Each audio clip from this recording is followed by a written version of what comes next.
Zephyr 9 adjusted his observation equipment one final time as his cloaked ship drifted silently through the void of space. The Hegemony Council had given him what they considered a routine assignment: watch the humans during their involvement in the Proxima conflict and report back on their military capabilities. The council members had laughed when they briefed him, calling humans primitive and emotional creatures who barely deserved to be called a spacefaring race. The alien observer had done this kind of work for over 3 centuries. He had watched the rise and fall of dozens of species, cataloged their strengths and weaknesses, and filed his reports with clinical precision. This assignment felt no different from any other. Humans were just another young species stumbling around the galaxy, playing at being warriors while the real powers decided their fate. Through his advanced sensors, Zephyr 9 could see the human fleet approaching the contested system. Their ships looked like scrap metal held together by hope and desperation. The flagship, a massive vessel called the Hughes Valiant, bore scars from previous battles. Its hull was patched with different metals, creating a patchwork appearance that made Zephyr 9 shake his head in disgust. No proper military would allow their ships to look so unprofessional. The bridge of the Valiant buzzed with activity as Admiral Jake Morrison reviewed battle plans with his officers. Zephyr 9 had studied the humans' file during his approach. Morrison was 53 years old, a veteran of several minor conflicts, and according to the intelligence reports, prone to emotional decision-making. The alien observer expected nothing impressive from such a commander. Lieutenant Katie Brooks stood at the tactical station, her voice rising as she argued with Commander Ryan Bell about engagement protocols. Zephyr 9 noted this breach of discipline in his preliminary report. In any civilized military, such public disagreement would result in immediate punishment. The fact that Admiral Morrison simply listened to both sides without intervening showed the weakness of human command structure. "We should hit them fast and hard," Brooks insisted, her hands moving frantically over her control panel. "The Vorthans expect us to follow standard fleet tactics, but we can surprise them if we come in from multiple vectors." Commander Bell crossed his arms and frowned. "That's suicide, Katie. We don't have the numbers for a direct assault. We need to play this smart, use our advantages." "What advantages?" Brooks shot back.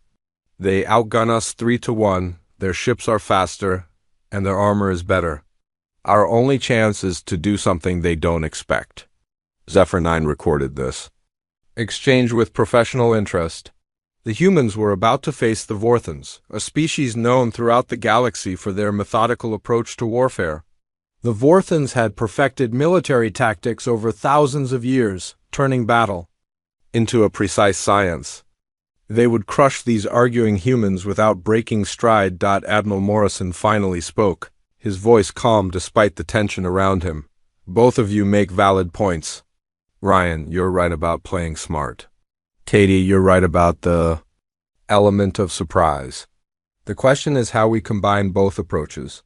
The bridge fell silent as Morrison studied the tactical display. Zephyr 9 watched the human commander's face, noting the lines of stress around his eyes. The alien observer had seen this look before on the faces of doomed commanders throughout the galaxy. It was the expression of someone who knew they were outmatched but refused to admit it. "Here's what we're going to do," Morrison said finally. "We'll split into 3 groups. Ryan, you take the destroyers and frigates around the asteroid field. Make them think you're the main force. Katie, you take the fighters and light cruisers through the nebula. Hit their flanks when they commit to Ryan's group." "What about the Valiant?" Bell asked. Morrison smiled grimly. "We're going straight down the middle."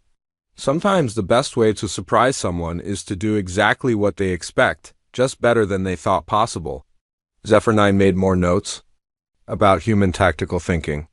The plan was simple, perhaps even crude by galactic standards. Any competent commander would see through such an obvious maneuver. The Vorthans would position their forces to counter all 3 approaches, turning the human strategy into a disaster. The crew of the Valiant moved with purpose as they prepared for battle.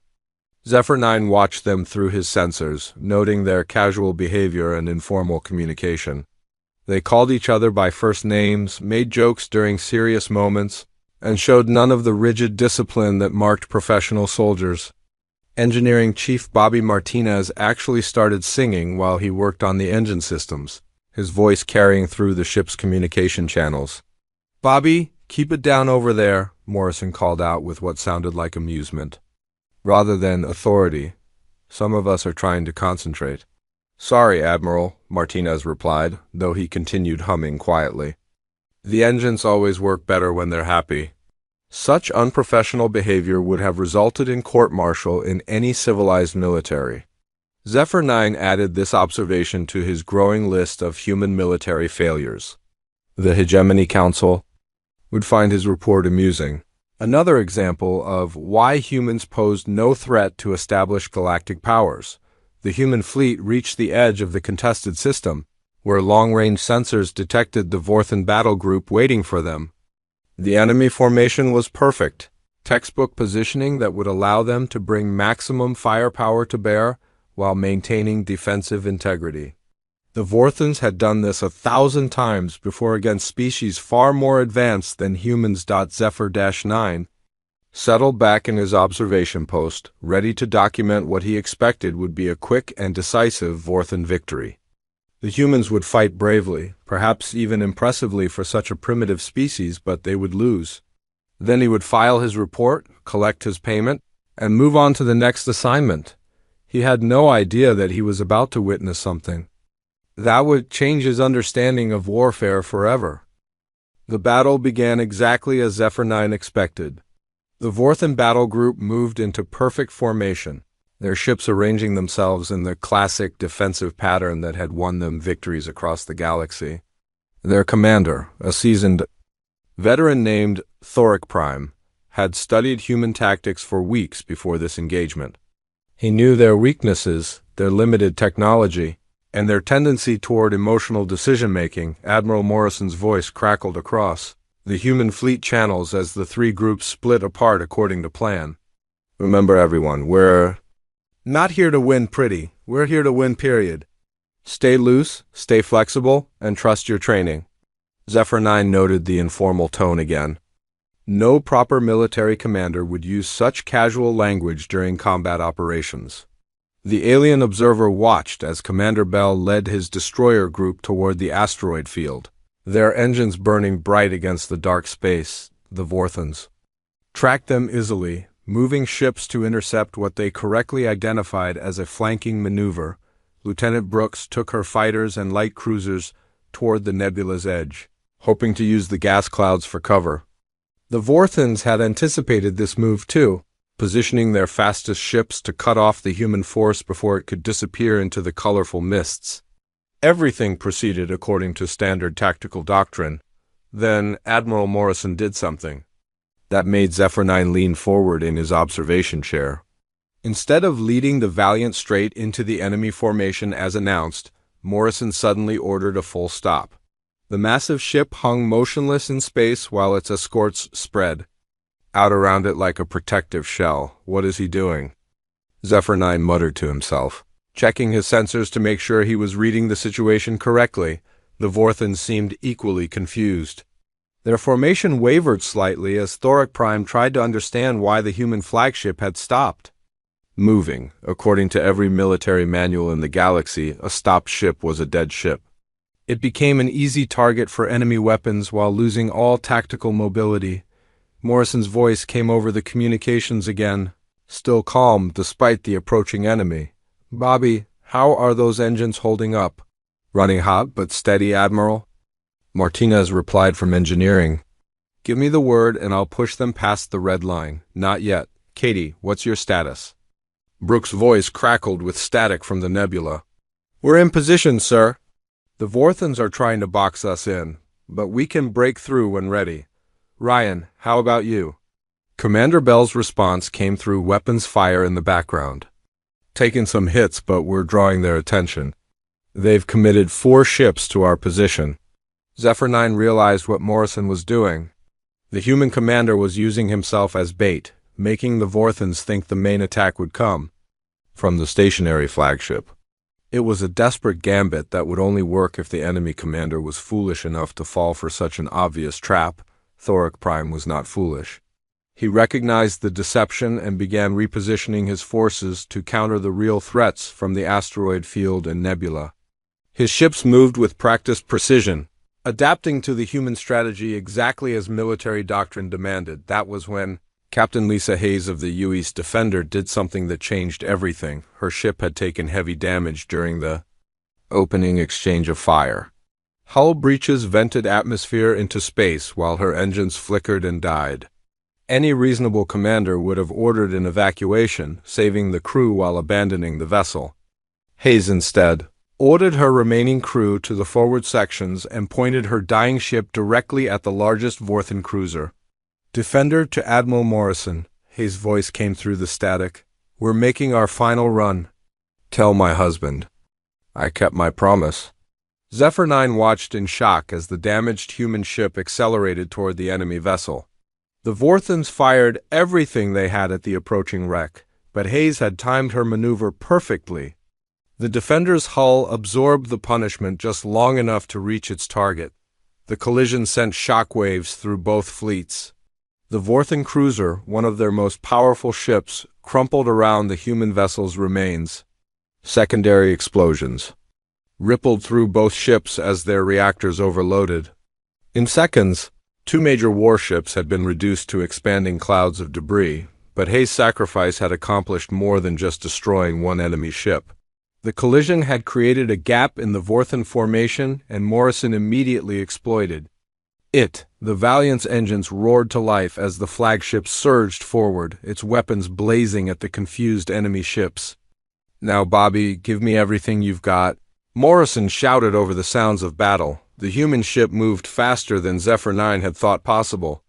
Its patched hull groaned under the stress, but the engines pushed it through the gap that Hayes had created.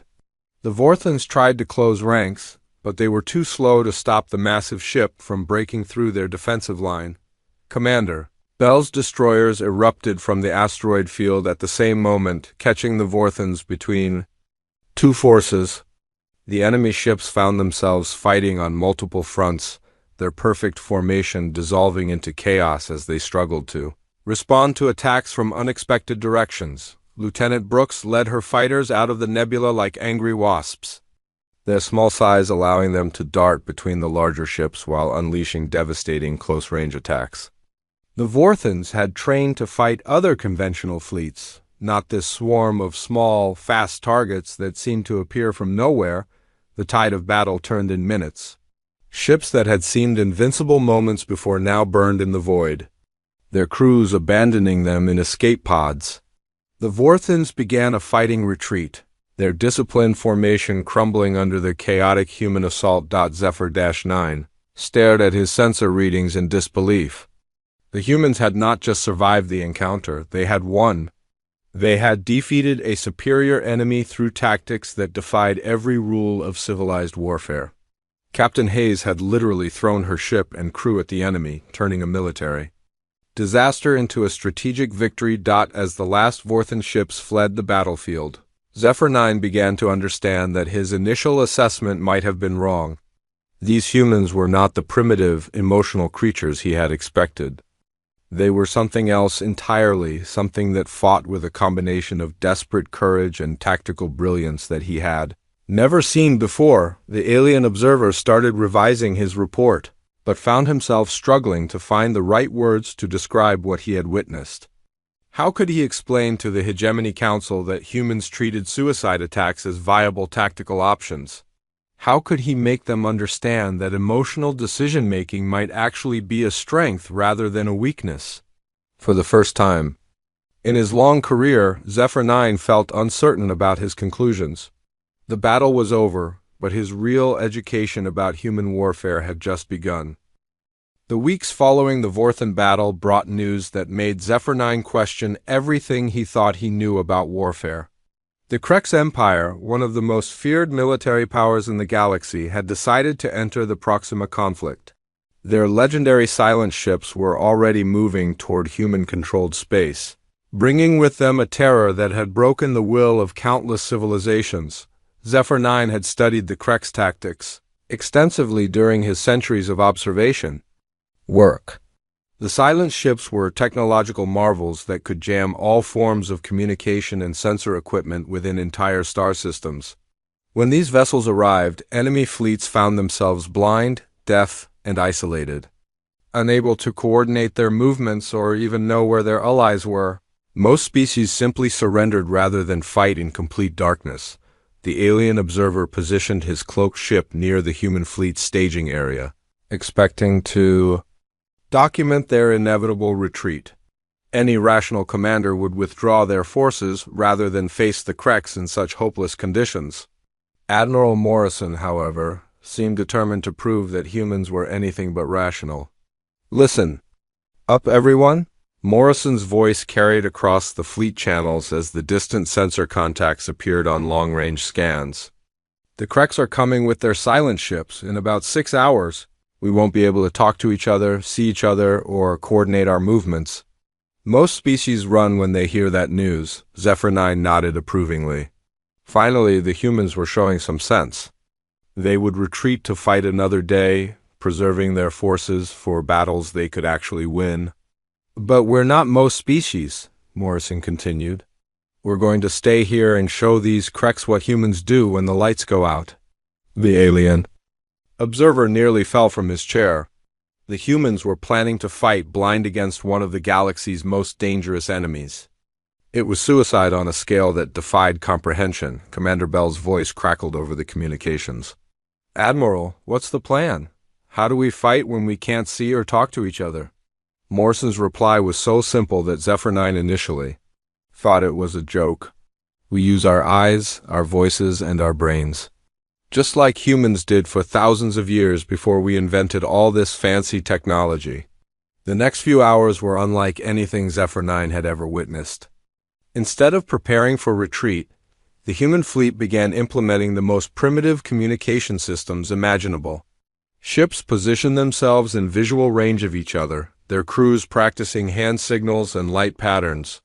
Some vessels even began transmitting messages using simple drum beats that could travel through the hulls of nearby ships. Lieutenant Brooks worked with her fighter squadrons to develop a series of formation patterns that could convey complex tactical information without using any electronic communication. The pilots practiced flying in tight groups, using the positions of their ships to spell out words and commands that their wing leaders could read and understand. Chief Martinez surprised everyone by suggesting they use mirrors to reflect light between ships, creating a visual communication network that could span the entire fleet. Within hours, every human vessel had crews stationed at observation posts with polished metal surfaces, ready to relay messages across the darkness. The Krek silent ships arrived exactly on schedule, their dark hulls emerging from hyperspace, like nightmares made real. As soon as they activated their jamming systems, the space around the human fleet became a dead zone. No radio signals, no sensor readings, no electronic communications of any kind could function within their area of effect. Most civilizations would have panicked at this point, their crews stumbling blindly through darkened ships while their commanders tried desperately to maintain some form of order. The humans, however, seemed to treat the situation as just another problem to solve. Zephyr 9 watched in fascination as the human fleet began moving in perfect coordination despite having no electronic communication systems. Light signals flashed between ships as crews used their improvised mirror networks to relay orders. The sound of drums echoed through space as vessels used their hulls to transmit coded messages to nearby allies. Commander Amy Foster led her fighter squadron in what should have been an impossible attack run. Without sensors or communication systems, her pilots navigated by watching the positions of their wingmates and following hand signals that somehow conveyed complex tactical information.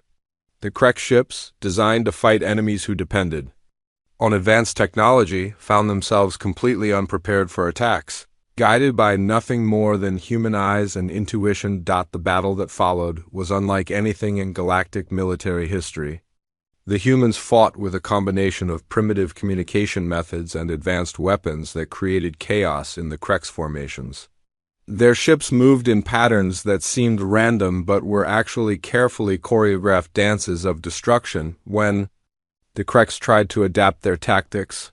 They discovered that jamming human communications was meaningless when the humans could simply shout orders to each other across the void. Ship crews opened their airlocks and used hand signals to coordinate with nearby vessels. Some pilots even flew their fighters close enough to other ships to communicate through gestures alone. The most shocking moment came when the Kreks' flagship tried to ram the U.S. Valiant. In any normal battle, such a maneuver would have been devastating. But the human crew had anticipated this possibility and prepared accordingly. Chief Martinez had rigged the ship's external lights to create a massive arrow pointing toward the weakest section of the enemy vessel's hull. Admiral Morrison saw the signal and ordered his ship to present its strongest armor toward the impact point. The collision that should have destroyed both vessels instead resulted in the Kreks' flagship breaking apart against the Valiant's reinforced hull. The human ship survived with heavy damage but remained functional. As the battle continued, Zephyr 9 began to understand something terrifying about human nature. They didn't just adapt to unexpected situations, they seemed to thrive in them. The loss of their advanced technology didn't weaken them. It forced them to rely on more fundamental skills that other species had forgotten. The Kreks, despite their technological superiority, found themselves outmaneuvered by enemies who used drums, mirrors, and shouted commands to coordinate their attacks. Their silent ships, designed to create chaos and confusion, had instead created conditions where human ingenuity could flourish. When the last Kreks vessel fled the battlefield, the human fleet began the slow process of restoring their communication systems. The crews who had fought blind for hours celebrated their victory with the same casual attitude that had initially convinced Zephyr 9 they were unprofessional. "Not bad for a bunch of primitives," Morrison's voice finally crackled over the restored communication channels. "Let's patch up our ships and see who wants to try us next." Zephyr 9 stared at his sensor readings, struggling to process what he had witnessed. The humans had defeated the Kreks using methods that predated spaceflight. By thousands of years, they had taken their greatest weakness and turned it into a strength through sheer determination and adaptability. For the first time since beginning his assignment, the alien observer felt something he had never experienced before. Fear. Not fear of death or injury, but fear of what these humans might be capable of when they were truly tested. The Hegemony Council had sent him to watch a primitive species play at war, but he was beginning to suspect that humans didn't play at anything. The encrypted message that reached Zephyr 9 3 days after the Kreks battle changed everything. The Hegemony Council was no longer interested in intelligence gathering about human military capabilities. Their new orders were simple and direct. The humans had become too dangerous to be allowed to continue existing. The Council wanted them eliminated before they could spread their chaotic influence throughout the galaxy. Zephyr 9 read the message twice before its full meaning sank in. The Council had made the same mistake that countless other galactic powers had made throughout history. They had seen a threat and decided to crush it before it could grow stronger.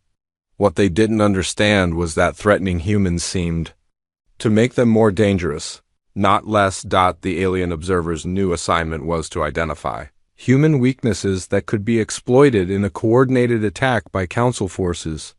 He was to find their key leaders, their most important installations, and their critical supply lines.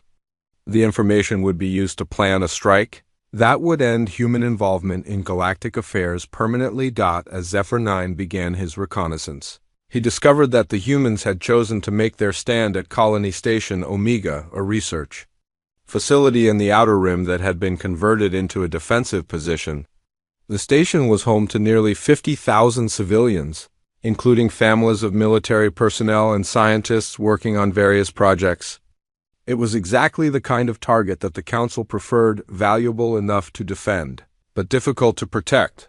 The human fleet had positioned itself around the station, creating a defensive perimeter that looked impressive but was clearly insufficient against the forces being assembled against them. Admiral Morrison had perhaps 30 ships of various sizes, while the combined Council fleet approaching the system numbered over 200 vessels. The mathematics of the situation were brutally What made the situation even more hopeless for the humans was the nature of Colony Station Omega itself. Unlike military installations designed for warfare, the station was a civilian research facility with minimal defensive capabilities. Its inhabitants were scientists, engineers, teachers, and children. They had no military training and limited combat experience. Any rational species would have evacuated the station and retreated to more defensible positions. The humans, however, seemed determined to prove once again that they were anything but rational. Zephyr 9 watched through his sensors. As the station's civilian administrator, a middle-aged woman named Carol White organized the defense preparations. She had no military rank or combat experience, yet she coordinated the efforts of thousands of people with calm efficiency that impressed even the alien observer. "We're not soldiers," White announced over the station's communication system. "We're teachers, engineers, mechanics, and shopkeepers. But this is our home, and we're going to defend it." The transformation that followed was unlike anything Zephyr 9 had ever witnessed. The research station began changing into something that defied every principle of military engineering. Scientists repurposed atmospheric processors into weapon systems. Teachers organized children into communication networks that could relay information throughout the station. Even the cafeteria staff found ways to contribute by creating improvised, explosive devices from kitchen supplies. The alien observer noted every detail for his report, but found himself struggling to categorize what he was seeing. The humans weren't following any recognized military doctrine. They were simply taking everything available and turning it into part of their defense. Maintenance tunnels became troop movement routes. Laboratory equipment became surveillance systems. Even the station's waste recycling plant was modified to produce chemical weapons. Dr. Henry Stone, the station's chief engineer, worked around the clock to turn civilian infrastructure into military assets. He connected the station's power grid to create massive electromagnetic pulse weapons that could disable approaching ships. The artificial gravity systems were modified to create crushing forces in key corridors. Even the station's communication array was turned into a weapon that could jam enemy sensors. Zephyr 9 watched a group of teenagers led by a high school teacher named Janet Clark as they learned to operate makeshift weapon systems. These children, who should have been studying mathematics and literature, were instead calculating firing solutions and coordinating defensive positions. Their casual attitude toward the approaching battle was both inspiring and terrifying. The most shocking aspect of the human preparations was their complete lack of fear about the overwhelming odds they faced. Parents said goodbye to their children with the same calm tone they might use when leaving for work. Scientists continued their research projects even while installing weapon systems. The entire population seemed to view the coming battle as just another problem to solve rather than a life-or-death struggle. When the Council fleet finally arrived in the system, they found a situation that defied their understanding of warfare. The research station had been transformed into a fortress that bristled with improvised weapons and defensive systems. The civilian population had become a military force without losing their essential humanity. The battle began with a massive bombardment that should have destroyed the station's defenses within minutes. Instead, the humans had anticipated this attack and prepared accordingly. The station's shields, designed to protect against cosmic radiation, had been enhanced with technology stolen from destroyed enemy ships. The orbital platforms that once studied stellar phenomena now served as weapons platforms that could target capital ships. Danny Rodriguez, a cargo pilot who had been delivering supplies to the station when the siege began, volunteered for what everyone knew was a suicide mission. His ship, loaded with explosives and reactor fuel, was aimed at the Council fleet's command vessel. As he prepared for his final flight, Rodriguez recorded a message for his young daughter back on Earth. "Hey, sweetheart, Daddy has to go do something important now. I want you to remember that sometimes people have to make hard choices to protect the ones they love. Be proud of your old man, and remember that heroes aren't the people who aren't scared. Heroes are the people who are scared but do what needs to be done anyway." Zephyr 9 watched in horror as Rodriguez's ship accelerated toward the Council flagship. The enemy vessel's defensive systems opened fire, but the human pilot had planned his approach perfectly. His ship absorbed the punishment just long enough to reach its target, and the resulting explosion tore through the command ship's hull like paper. The loss of their flagship threw the Council fleet into confusion, but the humans weren't finished. The station's modified research equipment began broadcasting signals that interfered with the enemy's coordination systems. Children who had been playing video games hours earlier now operated weapon systems with deadly precision. Scientists, who had spent their careers studying peaceful phenomena, now calculated the most efficient ways to destroy enemy ships. As the battle raged around Colony Station Omega, Zephyr 9 realized that he was witnessing something unprecedented in galactic history. The humans weren't just defending their territory. They were defending their way of life.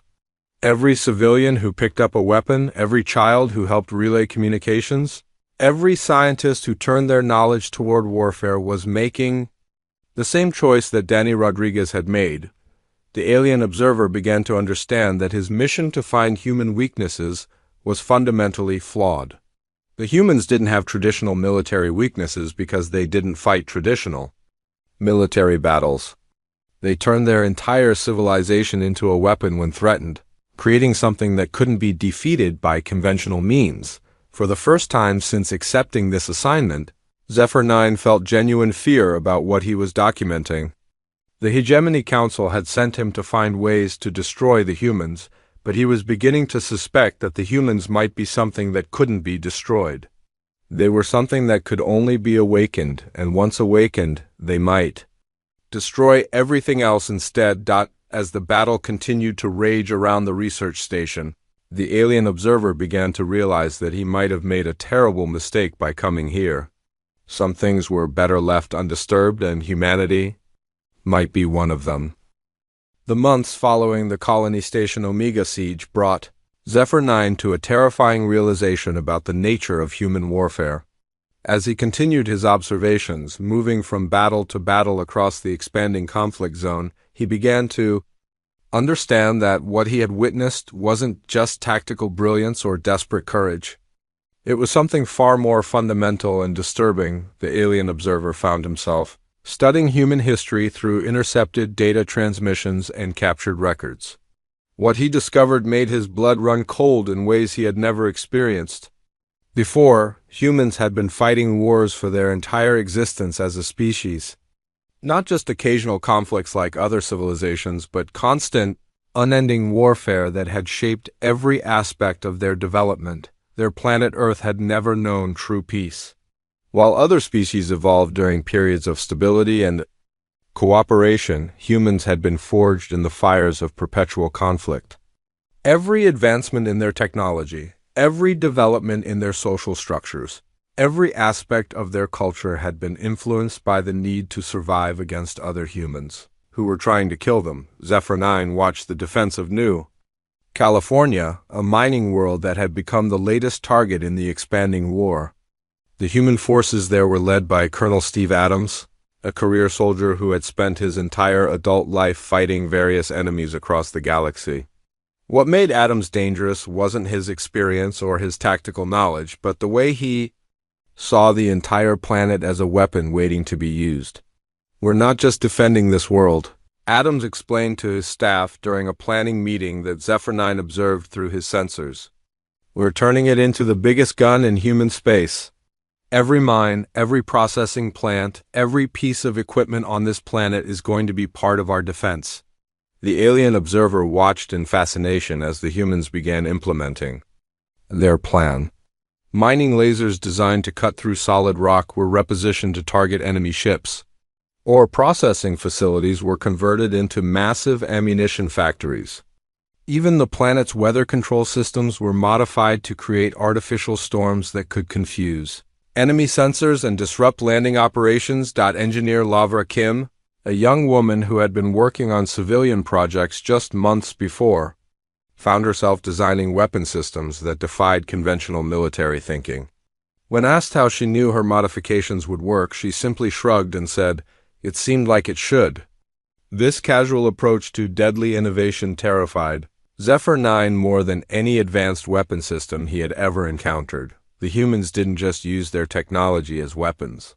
They used their entire environment. The planet's geological features became part of their defensive strategy. Underground tunnel systems originally designed for mining were converted into troop movement networks that allowed human forces to appear anywhere on the planet's surface without warning. Natural cave systems became hidden bases where supplies and reinforcements could be stored indefinitely. When the enemy fleet arrived to attack New California, they found themselves facing something that no military academy in the galaxy had prepared them for. The humans had turned an entire world into a single, massive weapon system. Every mountain, every valley, every river and forest had been modified to serve their defensive needs. The battle that followed was unlike anything in recorded galactic history. The attacking forces found themselves fighting not just human soldiers, but the planet itself. Mining charges buried in strategic locations created artificial earthquakes that could destroy entire enemy formations. Weather control systems generated lightning storms that could disable enemy equipment and kill exposed troops. Zephyr 9 watched one particularly disturbing incident, where a group of enemy soldiers took shelter in what appeared to be an abandoned mining facility. The humans had anticipated this move and had filled the building with industrial gases that were normally used for ore processing. The enemy troops died without ever seeing their attackers, killed by the very air they breathed. As the battle continued, the alien observer began to understand the true horror of what he was witnessing. The humans weren't just fighting a war. They were demonstrating their mastery of warfare itself. Every tactic they used, every weapon they deployed, every strategic decision they made showed the influence of millions of years of evolutionary pressure that had shaped them into the perfect killing machines. The most disturbing aspect of human warfare wasn't their technology or their tactics, but their attitude toward the entire process. They approached the business of killing with the same casual efficiency that other species used for peaceful activities. War wasn't an aberration for humans, it was their natural state. Peace was just the time they used to prepare for the next conflict. Colonel Adams proved this point during the final phase of the battle when he ordered his forces to pursue the retreating enemy fleet.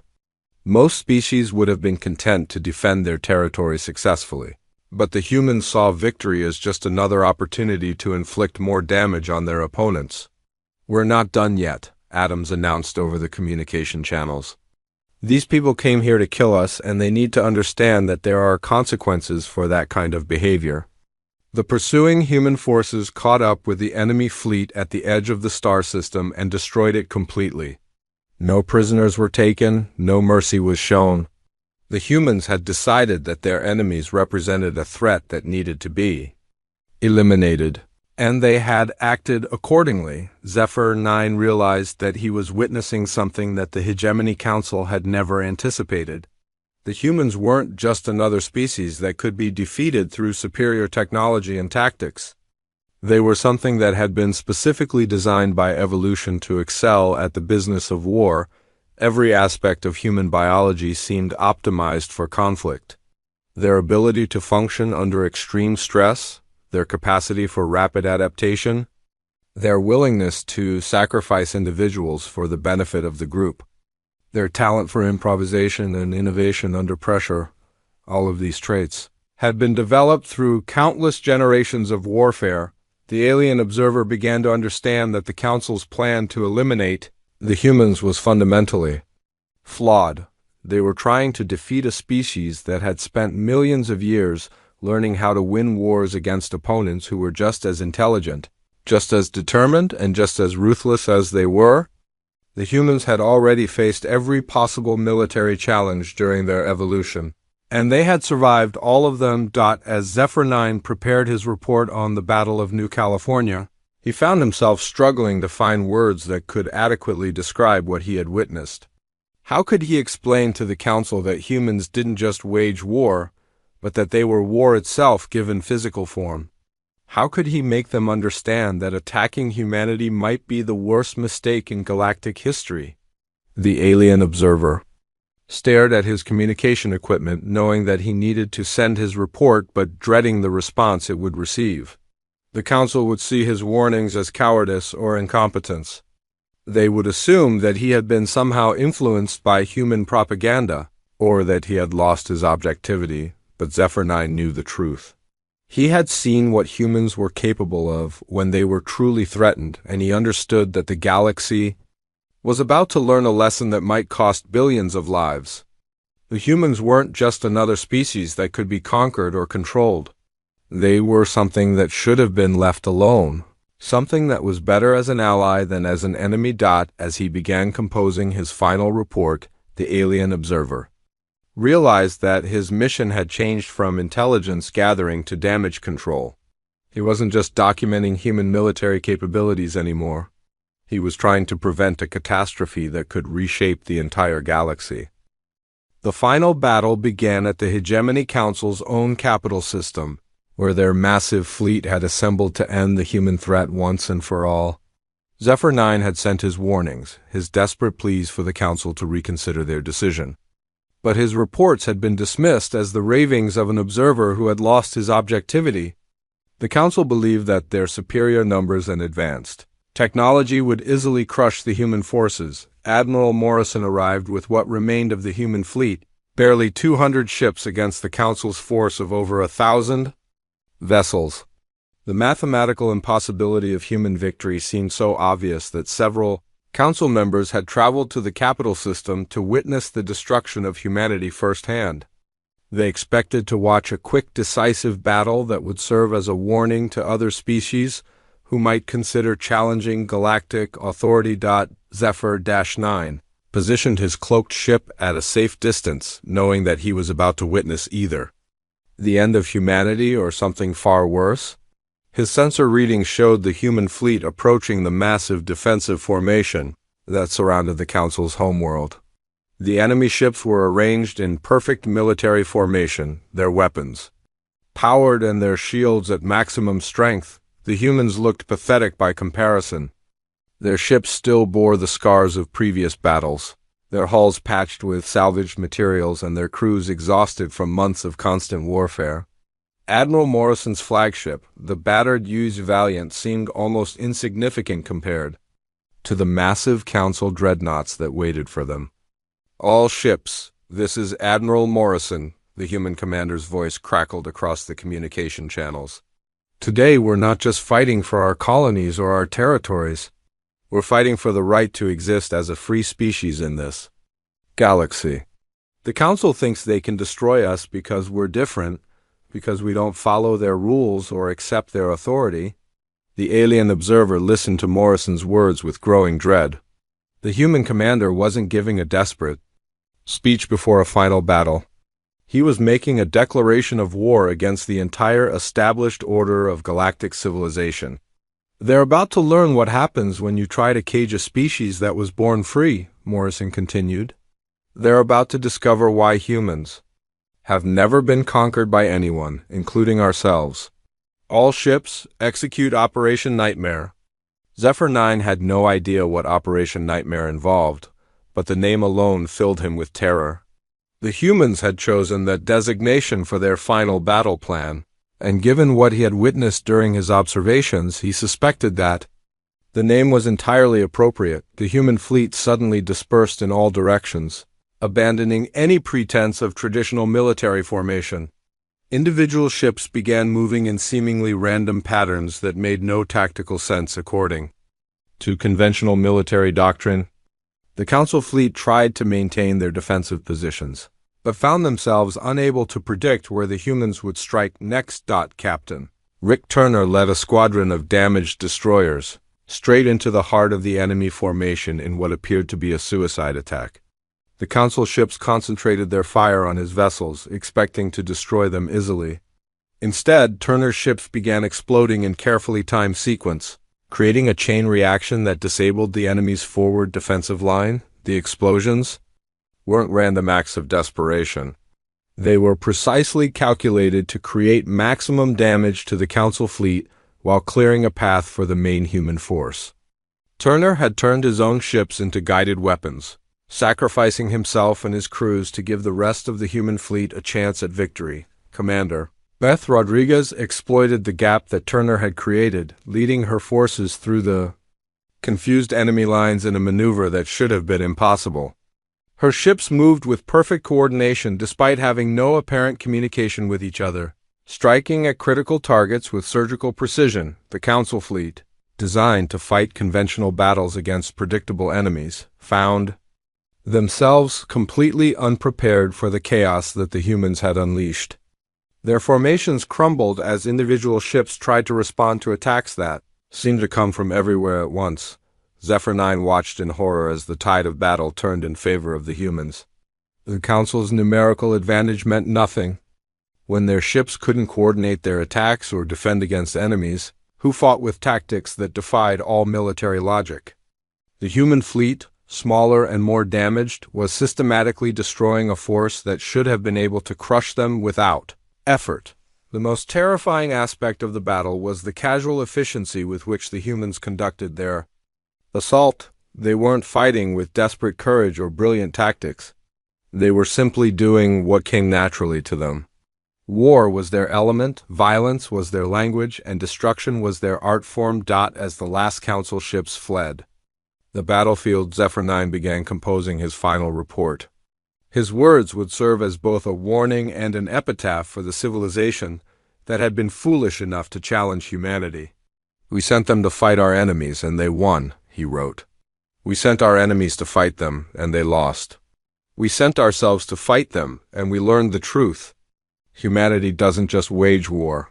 They are war itself given physical form. They don't conquer territories or resources. They conquer the very concept of defeat." The alien observer paused in his writing, staring at the debris field that had once been the Hegemony Council's greatest fleet. The humans had done more than win a battle. They had shattered the illusion that any species could control or contain them. "I was sent to watch humans at war," Zephyr 9 continued his report. "Now I regret ever going. Some things in this galaxy should remain sleeping, and humanity was one of them. We awakened something that had been content to remain in its corner of space, and now it will remake the galaxy in its own image."